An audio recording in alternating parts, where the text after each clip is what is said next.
तुम्ही सध्या मंत्री नाहीत, सत्तेत नाही, तरी सुद्धा प्रचंड मोठी गर्दी जमते अजूनही तुमच्या कार्यकर्त्यांची. प्रेम करणाऱ्यांचं प्रेम कमी झालेलं नाही. ते प्रेम त्या मंत्रिपदावर अवलंबून असतं. आपण आयुष्यभर लोकांसाठी जे काही काम करतो ते त्यांच्या प्रेमातून दिसतं. मंत्रिपदाच्या वेळेला पण त्याला जे जास्त लोक येतात पण ते त्या खुर्चीसाठी येतात, माझ्यासाठी नाही. दुसरा मुद्दा असा आहे की खुले चित्रपट प्रदर्शित होतोय, मात्र त्याच्या ट्रेलरवरूनच वाद सुरू झालाय. आणि आम्ही ज्यांना स्पष्ट सांगितलंय की कुठलाही एक सुद्धा कट होता कामा नये, कारण त्यांनी जे आहे सत्य आहे तेच त्या सिनेमात दाखवलेलं आहे. प्रत्यक्ष मला ते दिग्दर्शक भेटले आणि त्यांनी सांगितलं आम्ही एकही लिबर्टी ज्याला म्हणतो दुसरं काहीतरी दाखवण्यासाठी, लोकांना खुश करण्यासाठी, लोकांना आवडण्यासाठी काहीच केलेलं नाही. जे धनंजय कीर यांच्या पुस्तकापासून वेगवेगळ्या पुस्तकांमध्ये आहे, ग्रंथांमध्ये आहे, महात्मा फुले यांच्या लिखाणामध्ये आहे, तेच दाखवण्याचा प्रयत्न केलेला आहे. पण ते म्हणतात की ब्राह्मणांना सॉफ्ट टार्गेट का केलं जातं? आम्ही ब्राह्मणांना, आजच्या ब्राह्मणांना सॉफ्ट टार्गेट अजिबात करत नाही. की त्यावेळची परिस्थिती काय होती ते पण सगळे ब्राह्मण काही ज्योतिरावांच्या विरोधात नव्हते. भिडे, परांजपे, भवाळकर सारखे अनेक ब्राह्मण होते. त्यांनी स्त्री शिक्षणासाठी सावित्रीबाई फुले आणि महात्मा ज्योतिराव फुले यांना मदत केलेली आहे. परंतु जे कर्मठ ब्राह्मण होते किंवा आणि त्यांच्याबरोबर असलेले आमचे बहुजन समाजाचे अंधश्रद्धेत डुबलेले आमचे लोक होते ते सुद्धा होते. तर त्यांना ब्राह्मणांना याच्यामध्ये आम्ही करत त्यावेळी परिस्थिती होती की नाही ते सांगा. दलितांची काय परिस्थिती होती कोणी नाकारू शकता? एक 200 वर्षापूर्वी दलितांची काय परिस्थिती होती आणि ती परिस्थिती कोणी निर्माण केली? सावित्रीबाई फुले आणि महात्मा ज्योतिराव फुले यांनी केशवपनास जे आहे विरोध केला. कुणाचे केस कोण कापत होते? बहुजन समाजाच्या महिला विधवा झाल्या तरी केस कापत नव्हते. ब्राह्मणांच्याच महिला विधवा झाल्यानंतर केस कापत होते. कोण कापत होते? कर्मठ ब्राह्मणच कापत होते. आणि ते थांबवण्याचं काम महात्मा फुले सावित्रीबाई फुल्यांनी नाभिक बंधूचा संप करून घडवून आणला.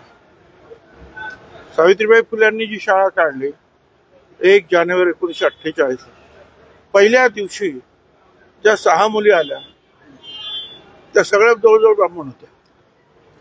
म्हणजे शिकवण्यासाठी तुम्हाला मदत केली त्यांनी.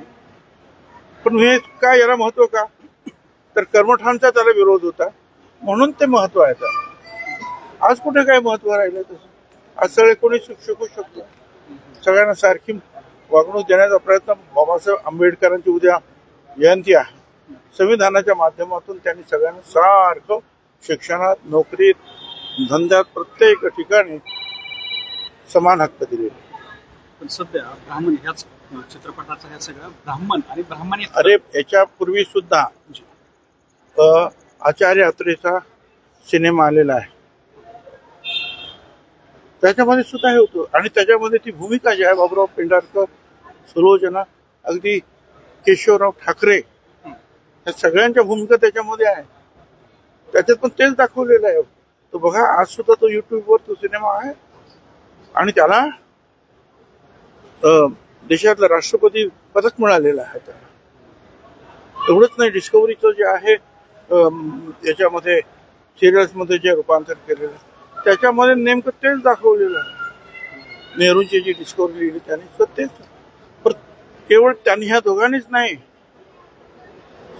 सगळ्यांनी जे आहे जगातले जेवढे म्हणून नामवंत लेखक आहेत त्या सगळ्यांनी आपल्या इतिहासामध्ये. दुसरा मुद्दा, काल अमित शहा महाराष्ट्रात होते, त्यांनी कबरीचा उल्लेख समाधी केला आणि शिवाजी महाराजांचा उल्लेख फक्त शिवाजी केला. त्याच्यामुळं संजय राऊतांनी टीका केली की त्यांनी अपमान वगैरे केला शिवाजी महाराजांचा. अरे आता भाऊ, ज्यांना टीका करायची त्यांना ते कसली टीका ते करू शकतात, काय बोलायचं. नॅशनल हेरॉल्डचे प्रकरण आहे, या प्रकरणामध्ये मालमत्ता जप्तीची नोटीस काढण्यात आली. मी पण ते आता वर्तमानपत्रामध्ये वाचतंय. ते आता कायदेशीर लढाई जी आहे ती सुरू राहील कोर्टामध्ये. प्रशांत कोरटकरला जी काही सुरक्षा दिली ती चुकीचं. प्रशांत कोरटकर यांना जी सुरक्षा दिली आहे ती चुकीची असं सुधीर मुनगंटीवार म्हणतात. प्रशांत कोरटकर असं आहे म्हणजे मी काही सरकार म्हणतो सरकारी पक्षात सरकारची भूमिका हीच आहे की कुणाही सर्वसामान्याचं सुद्धा रक्षण केलं पाहिजे. आता त्याला जर मोकळा सोडला तर लोक त्याला सोडतील का? तर त्यांचं सरकारचं काय पाहिजे, जे काय आहे ते कायद्याप्रमाणे व्हायला पाहिजे. अमेरिकेच्या नॅशनल इंटेलिजन्स संचालिका आहेत तुलसी गबार, ते असं म्हणाले की ईव्हीएम हॅक करून निकाल बदलता येतो. असं तर ह्या गोष्टी अनेक वेळेला अनेक जण बोलत आलेले आहेत आणि त्यासाठी जे आहे इलेक्शन कमिशनने सुद्धा अनेक वेळा लोकांना बरोबर सांगितले की कसं काय बदलतं आम्हाला दाखवा. मला नाही वाटत कोणी काही ते प्रूव्ह करू शकलं आतापर्यंत, पण बोलतात लोक हे खरं आहे.